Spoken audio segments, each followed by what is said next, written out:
En ce 25 février, nous allons recharger le char Tigre 2 pour le transporter au musée des blindés de Saumur, là où il est basé. Vous allez assister précisément à son chargement sur le transport qui va le ramener à Saumur.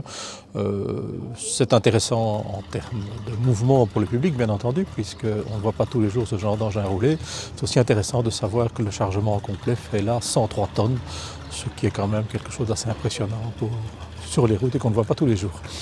Cet engin qui est unique au monde a fait des démonstrations lors du Nox Day et aujourd'hui a encore drainé un public nombreux sur le site de Bastogne Barracks. Là, au point de vue mise en route, il y a deux types de mise en route distincts. Soit une mise en route mécanique avec une manivelle, on lance une masse à inertie, on embraye le moteur, on démarre. Soit un système électrique. Sur la conduite changement de vitesse, on est sur une boîte, on va dire, du type robotisé. On a une boîte mécanique avec un automate hydraulique dessus, avec 8 rapports avant, 4 rapports arrière. C'est-à-dire qu'on débraye, on engage la première, on débraye, on commence à rouler. Et là, à partir de ce moment-là, le chauffeur, le conducteur, n'agit plus sur son embrayage. Il présélectionne sa vitesse et par une action après sur le côté de son levier de vitesse, le système vient débrayer à sa place, enlever le rapport et mettre le nouveau rapport qui est présélectionné, sans action du conducteur. Et la boîte est faite comme ça jusqu'en 8e rapport. Et en arrière, on a le même système, mais on s'arrête au 4e rapport.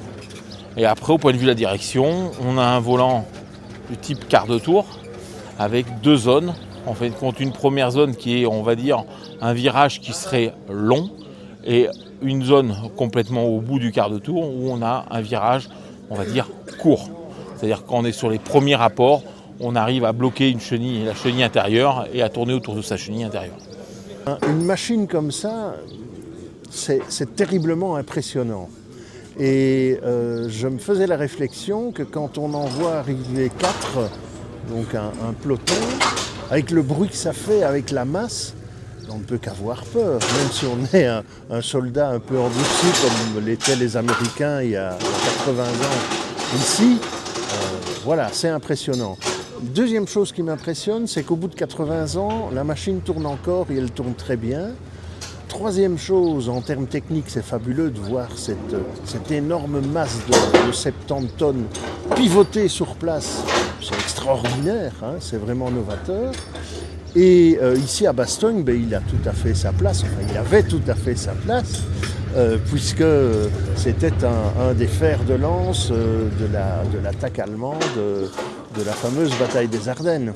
Voilà, mais c'est vraiment, je suis vraiment très heureux de pouvoir avoir vu cette machine remonter sur sa plateforme. De notre côté, le savoir-faire de Bastogne a aussi été reconnu chez nos voisins français. Et je tiens d'ailleurs au passage à remercier nos collègues de Saumur avec lesquels notre collaboration est vraiment étroite et pleine de bonne volonté de part et d'autre.